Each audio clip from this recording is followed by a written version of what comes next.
বিশ্বাসী যে প্রভু যিশুর নামে আমার পরিবারের তরফ থেকে শিলচর মণ্ডলীর পক্ষ থেকে প্রীতি এবং শুভেচ্ছা জানাচ্ছি। Welcome everyone and wish you a very happy prosperous Christmas on behalf of my family and Silchar Church. আসুন আমরা আমাদের উপাসনা আরম্ভ করব। আমরা প্রথমে পবিত্র শাস্ত্র থেকে কয়েকটি অংশ আমরা দেখব। প্রথমে আমি পাঠ করছি যোহন তার প্রথম অধ্যায় 1 থেকে 5 পদ। John chapter 1 verses 1 to 5.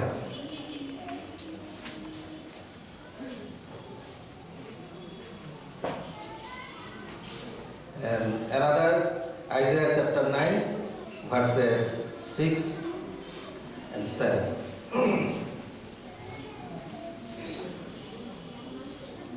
আদিতে বাক্য ছিলেন এবং বাক্য ঈশ্বরের কাছে ছিলেন এবং বাক্য ঈশ্বর ছিলেন।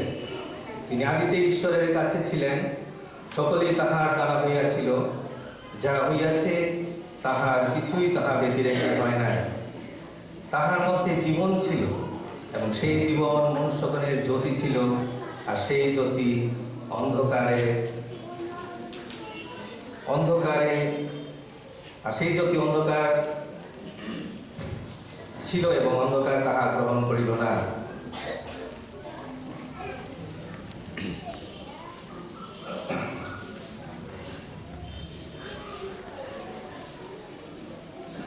আমি সেকেন্ড চ্যাপ্টার পড়ছি, আইজায়া 9।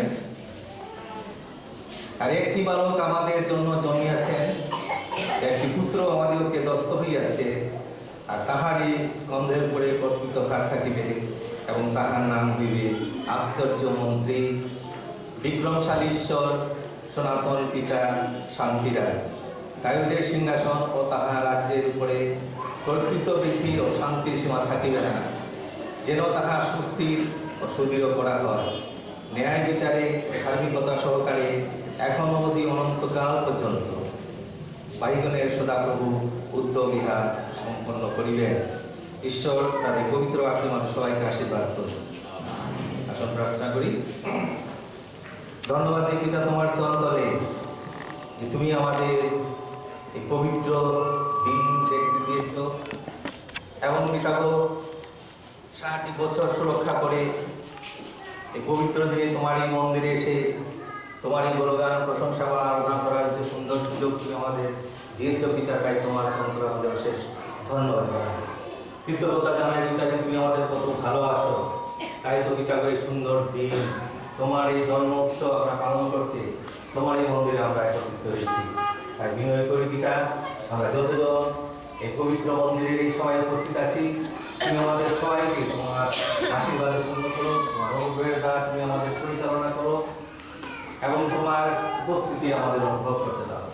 বিনয় করি পিতা গো, আজকের এই সকালবেলায় পবিত্র দিনে যে যে স্থানে তোমার এই গৌরব প্রশংসা আরাধনা হচ্ছে, তোমার প্রশংসা হচ্ছে, তুমি প্রত্যেকটি স্থানে উপস্থিত থেকে তোমার আশীর্বাদ দান করো পিতা।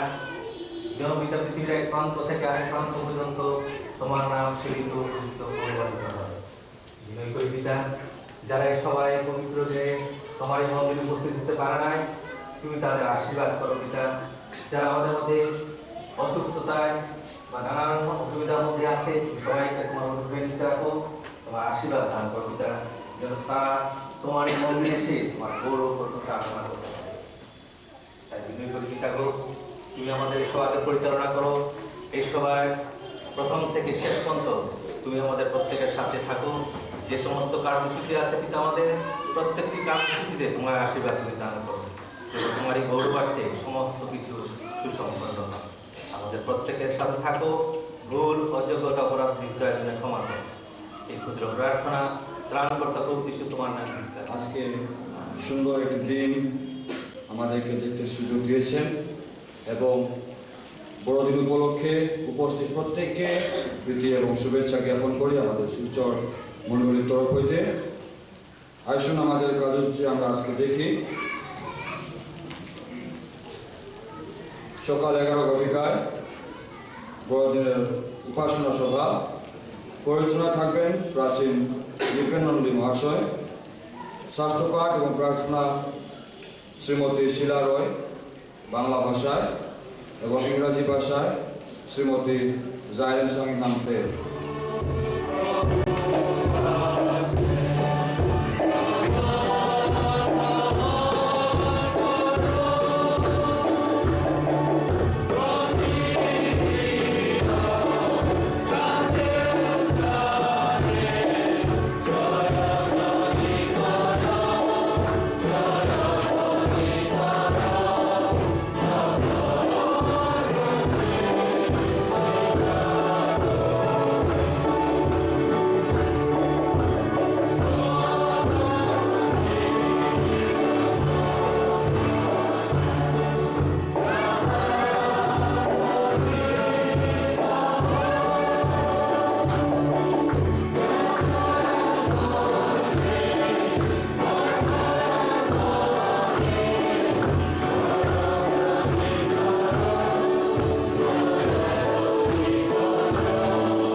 আমাদিগকে দত্ত হইয়াছে, আর তাহারই স্কন্ধের উপর প্রকৃত ভার থাকিল, এবং তাহার নাম হইল আশ্চর্য মন্দির, বিক্রমশালী, সনাতন পিতা, শান্তি, ন্যায় সিংহাসন ও তাহার রাজ্যের উপরে কর্তৃত্ব বৃদ্ধির শান্তি সীমা থাকিবে না, যেন তাহা সুস্থির ও সুদৃঢ় করা হয় ন্যায় বিচারে ও ধার্মিকতা সহকারে এখন অবধি অনন্তকাল পর্যন্ত বাহিনীগণের সদাপ্রভুর উদ্যোগে ইহা সম্পন্ন করা হয়। আরও একটি অংশ দেখি। যীশু খ্রিস্ট পাপীদের পরিত্রাণ করিবার জন্য জগতে আসিয়াছে, তাহাদের মধ্যে আমি অগ্রগণ্য, কিন্তু এই জন্য দয়া পাইয়াছি, যেন যীশু খ্রিস্ট এই অগ্রগণ্য আমাদের সম্পূর্ণ দিব্যসহিষ্ণুতা প্রদর্শন করে, যাহাতে আমি তাহাদের আদর্শ হইতে পারি, যাহারা অনন্ত জীবনের নিমিত্তে তাহাতে বিশ্বাস করে। যিনি যুগ পর্যায়ে রাজা, অক্ষয়, অদৃশ্য, একমাত্র বিশ্ব, যুগ পর্যায়ে যুগে যুগে তাহারা সমাদর ও মহিমা।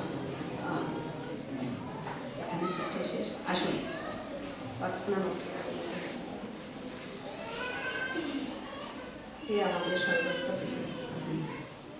প্রভু, তোমার মহান আমি ধন্যবাদ জানাই যে আজ এই বিশেষ দিনে তোমার এই পবিত্র মন্দিরে আমরা সকলে উপস্থিত হতে পেরেছি তোমার স্তব, স্তুতি, আরাধনা করার জন্য এবং তোমার জন্ম উৎসব পালন করার জন্য।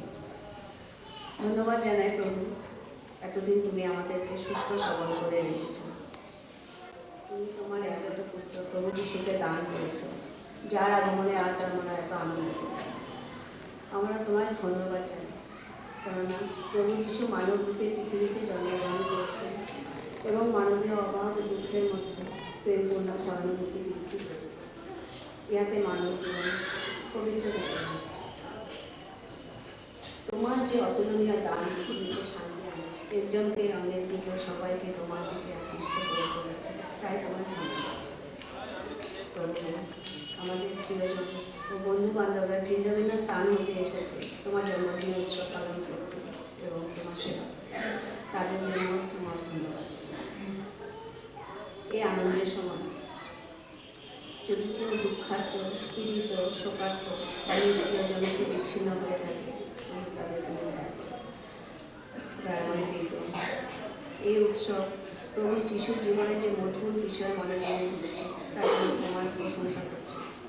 তিনি অন্ধকারের মধ্যে জ্যোতির ন্যায়, কলমের মধ্যে শান্তির ন্যায়, তিক্ততার মধ্যে মধুর নিয়ে এসেছে। প্রভু, আমাদের প্রার্থনা এই, প্রভু যেন নতুনভাবে আমাদের হৃদয়ে আবির্ভূত হয়। বিশ্বাসে যেন আমরা তাকে নতুনভাবে গ্রহণ করতে পারি, প্রেমে যেন তার জন্য হৃদয় দিতে পারি। তাহার কার্য করতে আমাদের শিক্ষা দাও, আশীর্বাদ করো। তাহার জ্ঞান ও প্রভাব পৃথিবীতে যেন আরও অধিক পরিমাণে প্রকাশিত হয় এবং সকল মন্দ দূরীভূত হয়। এই সভার ভাগ তুমি গ্রহণ করো। আজকে এই সভা যিনি পরিচালনা করছো তাকে তুমি আশীর্বাদ করো, সাহায্য করো। আজকে এই সভায় যিনি তোমার বাক্য বলবেন প্রভু, তুমি তাকে প্রচুর পরিমাণে জ্ঞান প্রবৃত্তি দাও।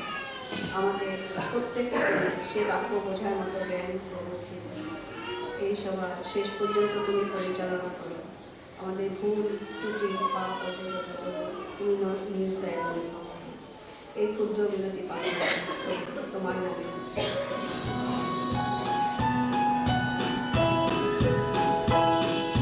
শুনো গো শুনো মহাপ্রেম কাহিনী, বলে যাকবু ভুলিতে পারিনি। শুনো গো শুনো মহাপ্রেম কাহিনী, বলে যাকবু ভুলিতে পারিনি। শিশু সে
chapter 2, verses 8 to 14.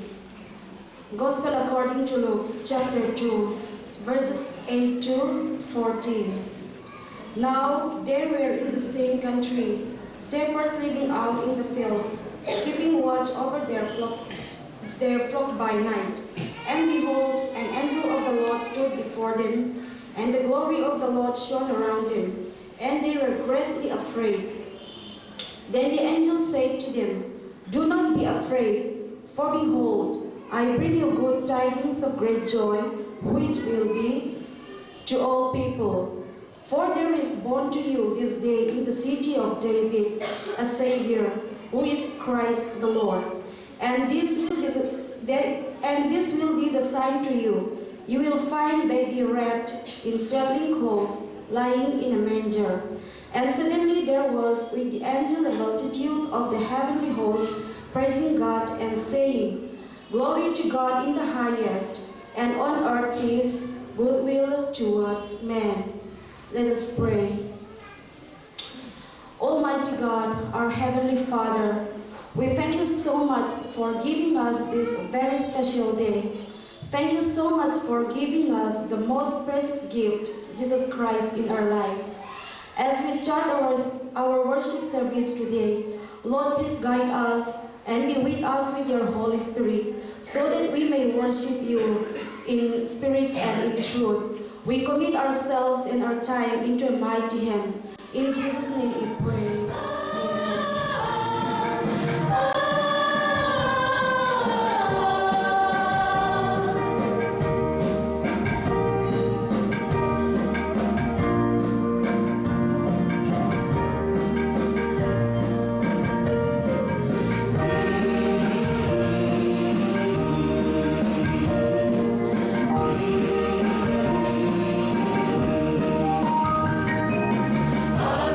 Adare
দিয়েছো তাই তোমাকে ধন্যবাদ দেই। এই মহাদিনে পরিত্রাণ দিনে তোমাকে আরাধনা গৌরব প্রশংসা করার জন্য তোমার মন্দিরে দুজন সুস্থ শরীরে তুমি এনেছো তাই তোমাকে ধন্যবাদ দেই। এই সময় প্রভু অনেক আশীর্বাদ হইতে অল্প টাকার পয়সা এবং আমাদের আশীর্বাদ হইতে ফসল তোমার কাছে আমরা এনেছ। এই অল্প দান তোমার হস্তে আমরা সমর্পণ করছি। তুমি প্রচুর রূপে আশীর্বাদ দান করো। যাহারা তোমার জন্য এই দান এনেছ তুমি তাহাদেরকেও অধিক দেওয়ার জন্য তুমি আশীর্বাদ যুক্ত দান করো। এই ক্ষুদ্র প্রার্থনা ত্রাণকর্তা প্রিয় যীশু খ্রিস্টের নামে চাই। प्यारे भाइयों बहनों, इस बारह दिन में अब सबको हमारे उद्धारकर्ता यीशु मसीह के नाम में सबको जय यीशु।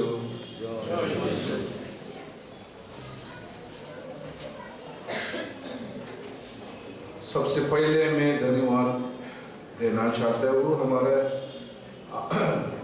ये बंगाली सर्विस अगुवाई करता लोग, हम या सिनोड मिशन क्वायर और मैं आज बरदीन के लिए इस मौका दिए। I would like to express my gratitude to the Bengali service here for giving us the privilege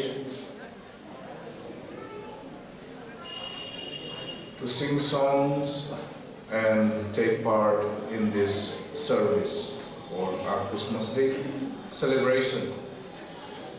The reading for our meditation is taken from the Gospel according to Saint Luke in the first chapter, beginning at the 24th verse.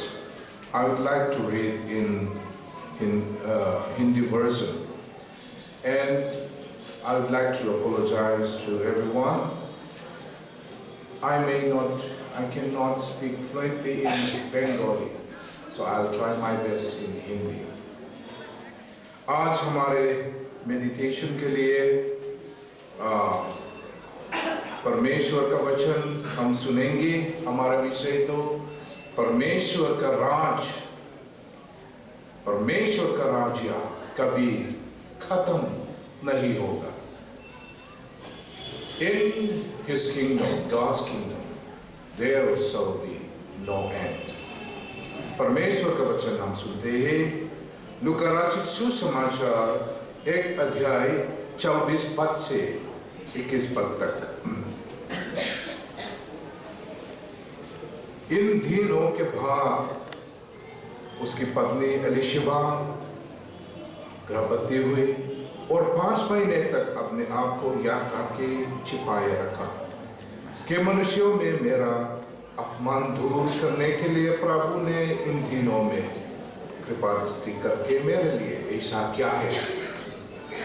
7वें महीना में परमेश्वर की ओर से जिब्राइल स्वर्गदूत गालिल के नासरत नगर में एक वारी के पास भेजा गया जिसकी मांगनी यूसुफ नाम दाऊद के घराने के एक पुरुष से हुई थी। उस कुंवारी का नाम मिरियम था और स्वर्गदूत ने उसके पास बितार आकर कहा, अनंत और जय तेरे हो जिस पर ईश्वर का अनुग्रह हुआ है, प्रभु तेरे साथ है। वह उस वचन से बहुत घबरा गए और सोचने लगी कि यह किस प्रकार का अभिवादन है। स्वर्गदूत ने उससे कहा, हे मिरियम, भयभीत ना हो, क्योंकि परमेश्वर के अनुग्रह तुझ पर हुआ है और देख तू गर्भवती होगी और तेरे एक पुत्र उत्पन्न होगा तो उसका नाम यीशु रखा। 33 पद में और वह याकूब के घराने पर सादा राज्य करेगा और उसके राज्य का अंत ना होगा। आज हमारा विषय तो परमेश्वर का राज्य कभी खत्म नहीं होगा। परमेश्वर अपने वचन पर हम सब के लिए आशीर्वाद करे। आइए हम प्रार्थना करें, आइए हम दुआ करें। हे अनुग्रह पिता परमेश्वर, आज 2017 बड़े दिन में तेरे चरणों में तेरे दया और तेरे प्रेम के कारण तेरे सम्मुख में हम आया है। तू ही है राजाओं का राजा, हमारा उद्धारकर्ता। तुझे लाखों लाखों धन्यवाद हम देते हैं पिता परमेश्वर। तेरे वचन प्रचार के लिए तूने मुझे बुलाया है पिता परमेश्वर। उसी के अनुसार प्रचार करने के लिए शक्ति दे, आशीष दे, जिसे हम सबके ऊपर पवित्र आत्मा के द्वारा जागृति दे इस भर दिन में। ये सब बातें मुक्तिदाता यीशु के नाम से हम मांगता है।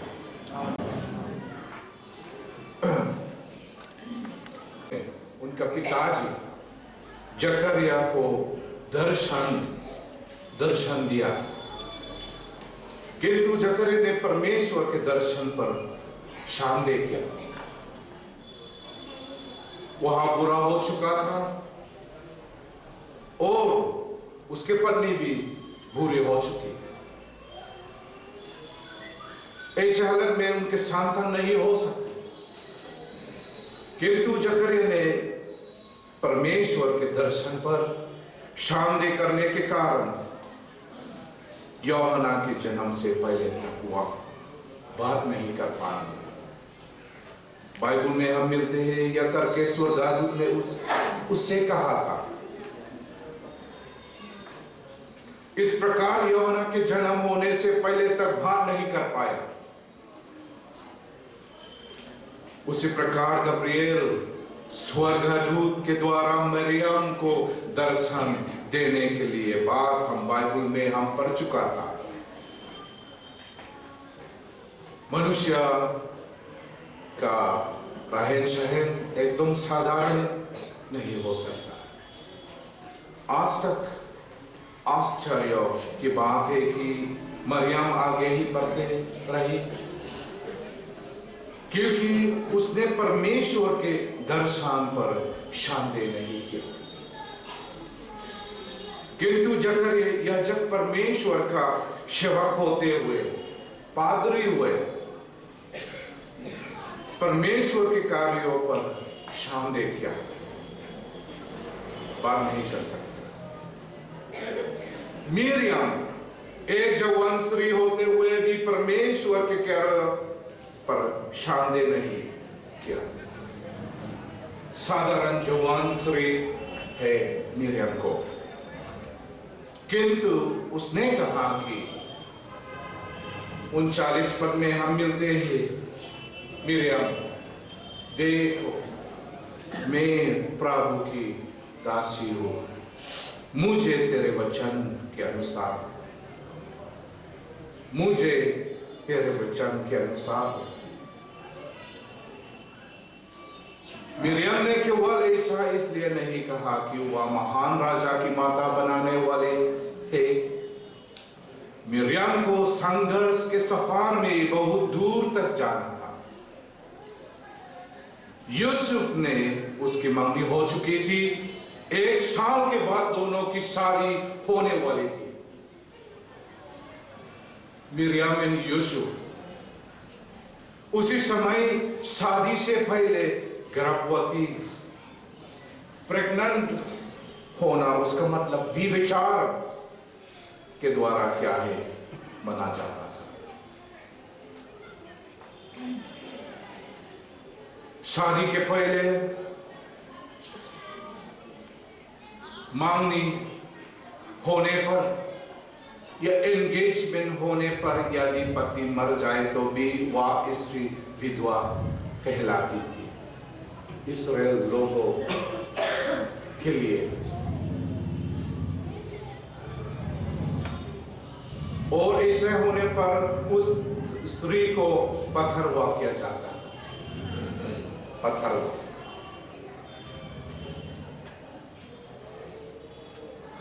ऐसे हालात में मिरियम हिम्मत के साथ खड़ी होती है और यदि उसे पर पथरवा किया जाए तो भी उससे धर्म नहीं लगता।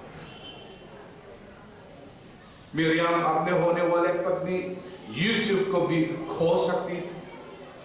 ऐसी परिस्थिति में भी मिरियम कहती है कि प्रभु सब कुछ आपके हाथ में है, प्रभु सब कुछ आपके हाथ में है, मैं कुछ भी नहीं कर सकती है तेरे बिना।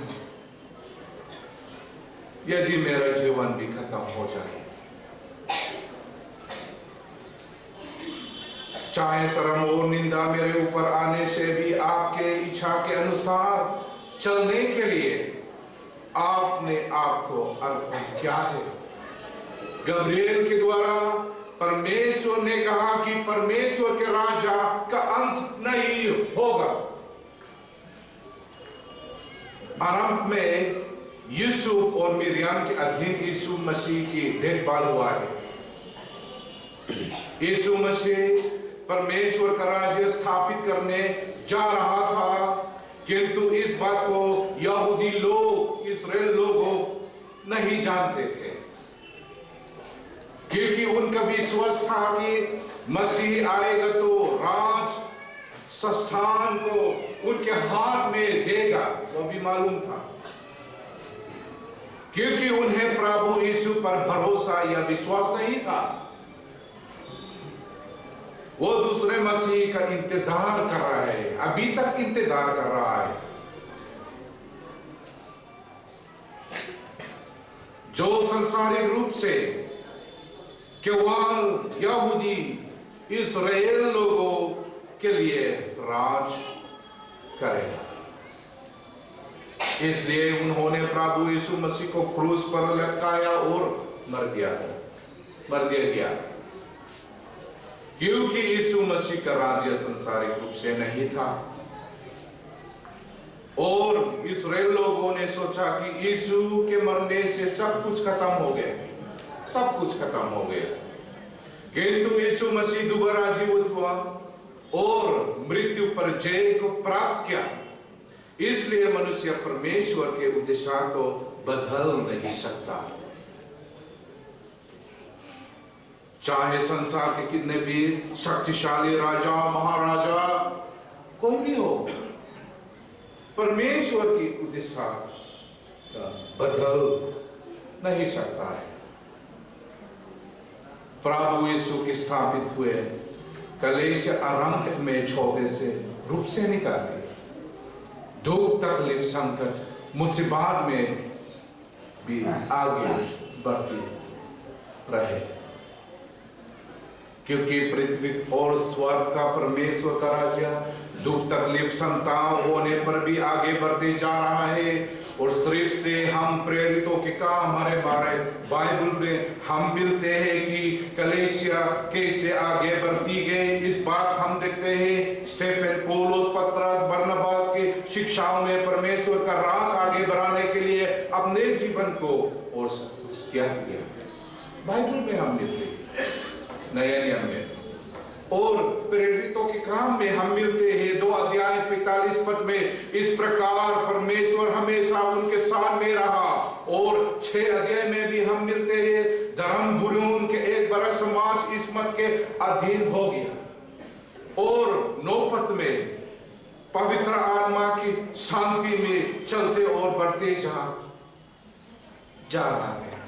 और इब्रानियों में भी हम मिलते हैं दुख तकलीफ में भी परमेश्वर का राजा आगे बढ़ता जा रहा है। आज इस बात सही है कि दुख तकलीफ में भी परमेश्वर का राज आगे बढ़ता जा रहा है। कुछ कुछ साल के पहले ये मिजोरम में हमारे सिनोद सभा में मेहमान के रूप में एक व्यक्ति चीना से उन्होंने बताया कि जब चीना में कम्युनिस्ट शुरू हुआ, सभी मिशनरी को चीना देश से बाहर निकाल दिया, तो उन्होंने सोचा कि मसीह लोग सब खत्म हो गया है। किंतु फिर से अभी 30 साल के बाद चीना में सेवकाई के लिए फिर से रास्ता खुला है। आराम के समय से भी अभी बहुत से विश्वासी 30 गुना आगे, 30 गुना आगे बढ़ रहे हैं। हर साल 1 लाख से ज्यादा, 1 लाख की संख्या में बढ़ते जाते हैं। इस प्रकार भी वो यूरोप में भी है, एशिया में भी है, रशिया में भी है, इंडोनेशिया में भी है और हमारा भारत में भी बढ़ते ही जा रहा है। कई बार हम सोचते हैं कि हमारे भारत में मसीह लोग कम है। कई बार हम सुनते हैं खाली 5, 2%, 4%, 5%। कई बार हम सुनते हैं। यह विचार गलत है, मैं बोलना चाहूंगा। यह विचार सही नहीं है। परसेंटेज के रूप में तो यह विचार सही है, लेकिन 5% हमारे भारत में तो 5% मतलब 75 करोड़ से ज्यादा है, कम नहीं है। पूर्व ऑस्ट्रेलिया कॉन्टिनेंट में कितना पॉपुलेशन है? 30 करोड़ से ज्यादा नहीं है टोटल पॉपुलेशन। हमारे भारत में 70 करोड़ से ज्यादा मसीही लोग हैं। हम कम नहीं, कम नहीं।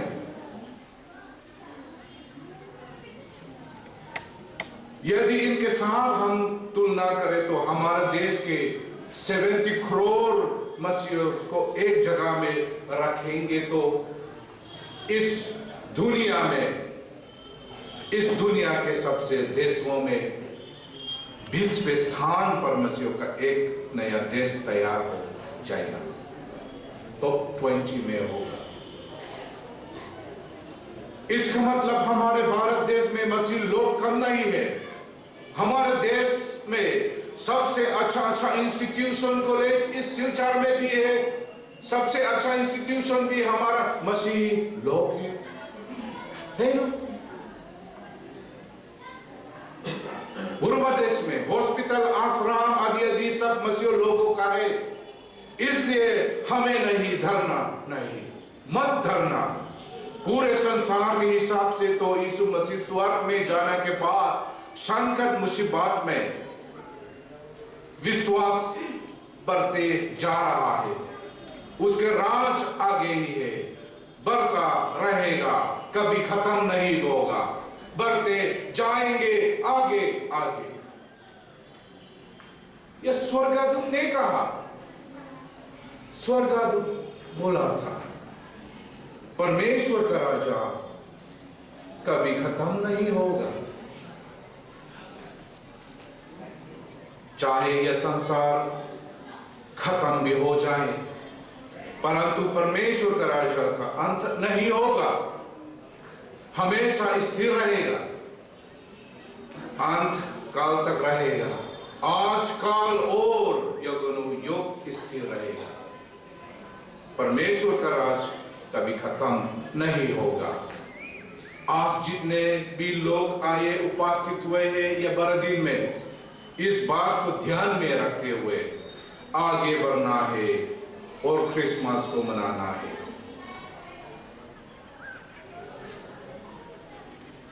अंतिम में मैं एक बार बोलना चाहूंगा, many people think and believe that we the Christians are very few in India, but we are not.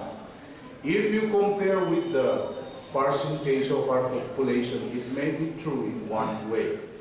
We are only 5 or 7% or 6% or 2%. But 5% means 70 millions. We are now 78 millions Christians in our India only. That means the whole population of Australia is only 30 million.